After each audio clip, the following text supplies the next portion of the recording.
Salut la compagnie, chose promise, chose due, on revient vers vous avec une deuxième vidéo sur l'extrême droite. Cette fois-ci, ce sera l'extrême droite en Belgique.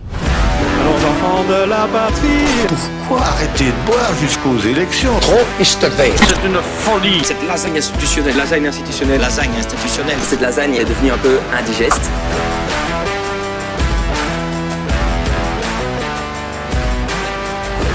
Dans cette vidéo sur l'extrême droite en Belgique, on va tout d'abord parler d'un événement marquant et un petit peu mystérieux qui porte le nom du Dimanche Noir.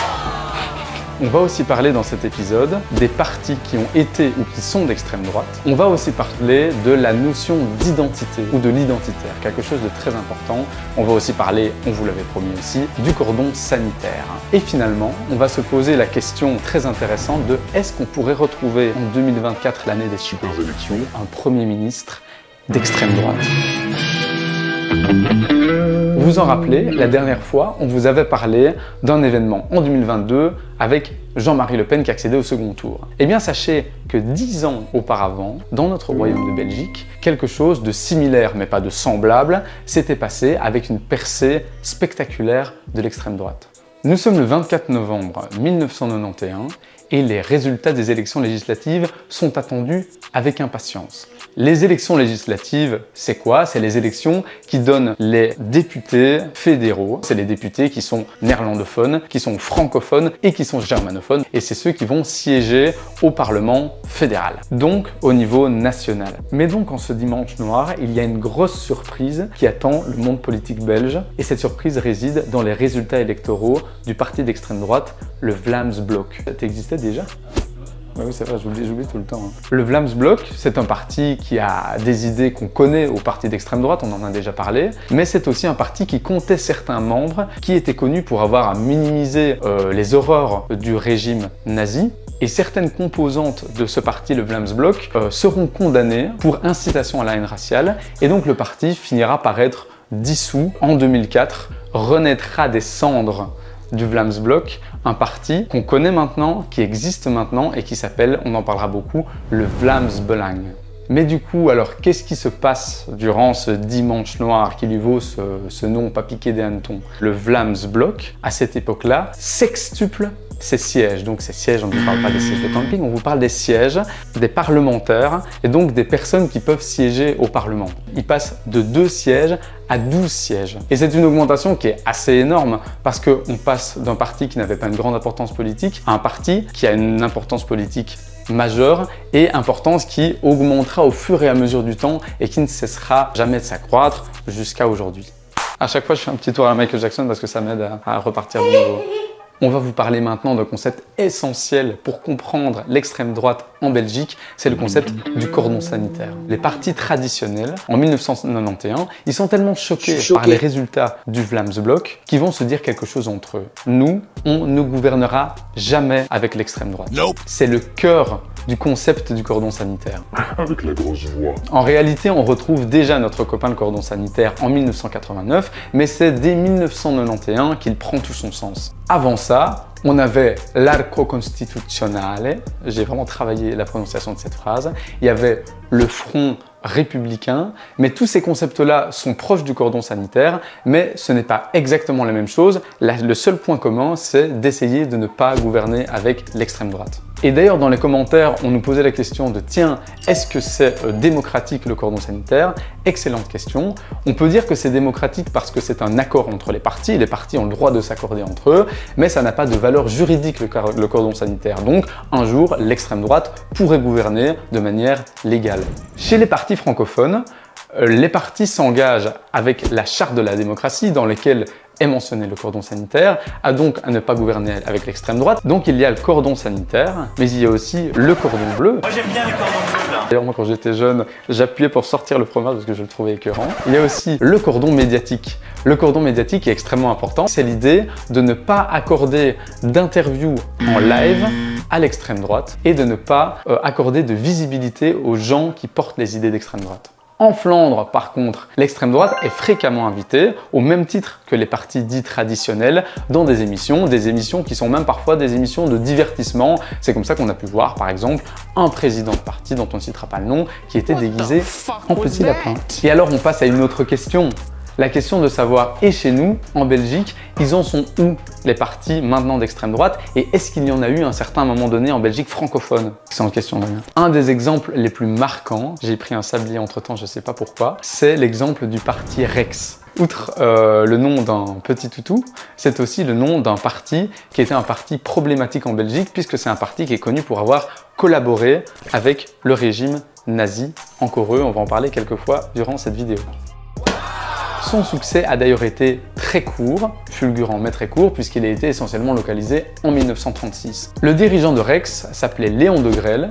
Léon de Grelle, il est connu donc parce qu'il a collaboré, parce qu'il a combattu avec la SS Wallonie, parce qu'il a été désigné Volksführer, je parle toujours avec les accents dans mes vidéos, qu'il s'est exilé à la fin de la guerre lorsque l'Allemagne a perdu, il s'est exilé en Espagne, et petite anecdote intéressante d'ailleurs, son avion s'est crashé, il a survécu au crash, et d'ailleurs on va pouvoir vous montrer des petites images d'archives. Il finira ses jours en Espagne sans avoir changé grand-chose de son idéologie d'extrême droite. Je suis plus que jamais Hitler. Hitler aurait d'ailleurs dit à De Grelle que s'il avait eu un fils, il aurait voulu qu'il soit comme lui. Autre exemple qui est le PP, le Parti populaire. Le PP, c'est un parti qui est considéré comme d'extrême droite aussi par les observateurs politiques, qui a été créé en 2009, qui n'a pas connu de grands succès électoraux et donc qui s'est dissous en 2019 faute de résultats satisfaisants. Il y a aussi eu le FN en Belgique, mais bon, on va pas s'attarder sur tous les vieux partis qui ont existé.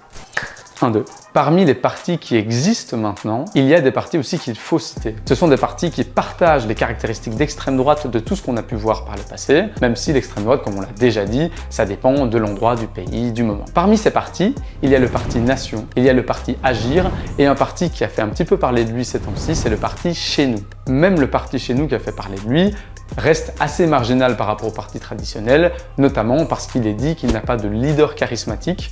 Le parti Chez Nous, notamment, a eu le soutien dès le début de sa création du Rassemblement National, donc le parti d'extrême droite française. Il a aussi un soutien un petit peu plus tiède et un petit peu plus mitigé, mais soutient quand même du Vlaams Belang, le parti d'extrême droite flamand, en Belgique. Mais il ne rivalise d'aucune manière en termes de taille et d'importance avec les partis français et flamands. Alors, quelque chose d'extrêmement important à savoir, c'est que depuis à peu près 2019, une bonne partie des sondages d'opinion qui sont faits pour savoir pour qui les gens voteraient si les élections avaient lieu maintenant, donnent le Vlaams Belang gagnant ou vraiment à ça d'être premier. En duo de tête, il y a le Vlaams Belang et la NVA. La NVA, la Nieuwe Vlaams Alliantie, on appelle aussi le parti de Bart de Wever parce que Bart de Wever est la figure de proue de ce parti-là. C'est un parti néerlandophone qui n'est pas considéré comme un parti d'extrême droite, mais qui est considéré comme un parti de droite nationaliste. On ne va pas expliquer ce que c'est que le nationalisme parce qu'on n'a pas le temps. La NVA n'est pas considérée comme d'extrême droite, mais certains des éléments qui la composent, comme le très polémique député Theo Franken, est parfois lui considéré comme une personnalité d'extrême droite. Alors, comment est-ce qu'on explique les résultats de ces partis? Eh bien, on va essayer de voir ça ensemble. On en a parlé dans la vidéo précédente, l'extrême droite a certains thèmes de prédilection. Parmi les thèmes préférés de l'extrême droite, on peut citer la remise en question des politiques migratoires, on peut citer la méfiance vis-à-vis de l'islam, on peut citer la remise en question de ce que certains appellent la propagande LGBTQIA+. Et quelque chose de très important aussi, c'est la question de la sécurité intérieure du pays, puisque la sécurité est liée à l'insécurité, l'insécurité, elle est liée à la peur. La peur mène à la colère mène à la haine mène à la souffrance. Et la peur, c'est quelque chose qui est très mobilisateur et sur lequel les partis d'extrême droite jouent beaucoup pour engranger de sérieux résultats électoraux. Il y a aussi la question extrêmement centrale de l'identité. L'identité, donc les questions identitaires, c'est ce qui touche à la culture d'un individu, c'est ce qui touche au pays d'un individu, c'est ce qui touche à ce qui constitue l'identité d'un individu. Pour résumer, les questions identitaires, on pourrait dire qu'elles se rapportent aux images, aux symboles, à la culture, parfois même aux questions ethniques et raciales d'un peuple qui pourrait se différencier d'un autre selon parfois les idéologies d'extrême droite, parce que les idéologies d'extrême droite ont tendance même à hiérarchiser certains peuples en disant qu'un serait meilleur que l'autre. En fait, en 2023, à l'heure où beaucoup de choses sont remises en question, certaines personnes se sentent rassurées par les discours identitaires. Parce qu'on remet en question parfois la question du genre, on remet en question toutes les questions autour parfois de la sexualité, autour de l'alimentation. Et toutes ces questions-là font que certaines personnes ont ce besoin finalement de se sentir dans leur identité, qu'elle soit ferme, qu'elle soit définitive et qu'elle soit claire. Bref, un discours attaché à l'identité et à l'identitaire n'est pas un problème. C'est une idéologie qui plaît à beaucoup de gens. Seulement, là où ça commence à poser un problème, c'est lorsque certaines personnes se servent de toutes ces thèses identitaires pour attirer ou attiser la haine sur des personnes qui ne leur ressemblent pas. En Belgique, les crispations identitaires se sont ressenties à travers certains sujets que je vais vous énumérer parce que je ne peux pas tous les retenir, bien entendu, je ne suis pas surhumain. L'absence de sapin de Noël dans certains lieux publics, la suppression du nom religieux de certaines vacances, la remise en question du père fouettard de couleur noire ou du sauvage noir de la Ducasse date, le drapeau belge brûlé lors du match Belgique-Maroc, ce sont des questions qui ont attiré les crispations identitaires et qui ont fait que certains partis d'extrême droite se sont vraiment saisis de cette thématique. Tu as vu, j'ai changé de position, j'espère que tu remarques. Ah, c'est très bien, c'est top. Tu es fier de moi? Je suis assez fier. Pas encore assez. Mais alors il y a une question qui est essentielle, c'est que si c'est si évident que l'extrême droite peut être dangereuse, alors pourquoi est-ce qu'il y a des gens qui votent à l'extrême droite? Est-ce que tous les gens qui votent à l'extrême droite sont des personnes réactionnaires, des personnes misogynes, des personnes anti-féministes ou des personnes homophobes? Eh bien vous vous en doutez, la réponse à cette question est majoritairement non. En fait, les leaders d'extrême droite sont des personnes qui peuvent être parfois malines et utiliser des procédés rhétoriques, donc des manières de s'exprimer, qui sont très intéressantes parce qu'ils utilisent des méthodes que parfois les partis traditionnels n'utilisent pas. Ils utilisent la simplicité, ce qui apparaît comme une authenticité. Parfois, ils ont l'impression un petit peu de dire ce qu'ils pensent alors que ce sont des discours qui sont très réfléchis, qui ont été écrits à l'avance mais qui donnent une impression de spontanéité. Et pour ça, on a un très très bon exemple qui s'illustre dans Donald Trump. N'est pas un politicien d'extrême droite, même si certains de ses positionnements recueillent les faveurs de l'extrême droite aux États-Unis, mais il a une manière de s'exprimer qui plaît. Il a une manière de s'exprimer qui est dite parfois populiste ou démagogue, parce qu'il parle parfois sans donner l'impression de réfléchir à ce qu'il dit, il parle avec authenticité, il parle au peuple et il s'érige, donc il se montre comme quelqu'un qui est anti-establishment. Anti-establishment, ça veut dire contre l'ordre établi. Peut-être, mais Donald Trump est lui-même un fruit du système, puisque Donald Trump est un héritier milliardaire qui a sa fortune notamment de par ses parents, et donc qui est finalement la reproduction même du système des inégalités. Et là, je repose le canard, qui a bien travaillé, on le remercie. Donc une partie du succès de l'extrême droite est que souvent, elle prétend pouvoir solutionner des problèmes qui sont très compliqués avec des solutions très simples. Allez, on repart en Belgique. Et là, en Belgique, on doit se poser une question essentielle que vous posez sûrement toutes et tous, c'est comment on explique le succès en Flandre de l'extrême droite, là où en Belgique francophone, il n'y a pas ce même succès. C'est les ballons. Eh bien, parmi les explications, il y a le fait que l'extrême droite en Belgique francophone ne trouve pas de leader charismatique.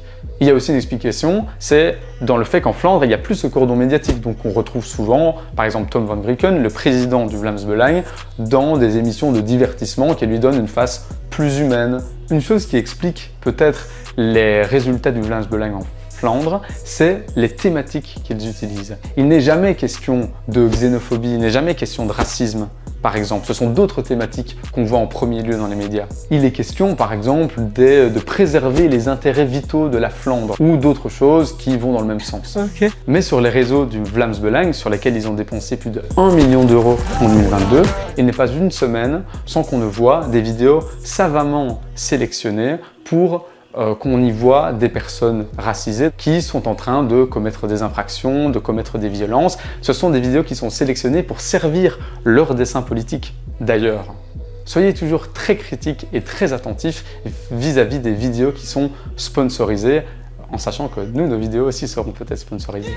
Mais parce que lorsque vous voyez des vidéos sponsorisées sur les réseaux sociaux, c'est qu'il y a des gens qui ont payé pour que vous puissiez voir ces vidéos et que si eux, ils n'ont pas de recettes, donc d'argent qui sort de ça, ça veut dire que le produit, c'est vous, mes amis, c'est vous. Et la question que vous attendiez tous, la question finale, est-ce qu'on pourrait avoir en 2024 un Premier ministre d'extrême droite? Eh bien, roulement de tambour, C'est très peu probable. C'est très peu probable parce que pour qu'un gouvernement fédéral, donc le gouvernement qui rassemble toutes les communautés en Belgique, puisse se créer, il faut qu'il y ait les francophones notamment qui fassent partie de ce gouvernement. Et on l'a vu, dans le cordon sanitaire, les francophones ne sont pas encore du tout prêts à accepter de gouverner avec l'extrême droite. On pourrait se poser la question en Flandre, parce qu'on sait qu'il y a un rapprochement entre la N-VA de Bart de Wever, dont on a parlé tout à l'heure, et le Vlaams Belang. Mais sans des francophones dans le gouvernement, on ne pourrait pas avoir de gouvernement avec le Vlaams Belang, et donc on ne pourrait pas avoir de Premier ministre d'extrême droite en Belgique.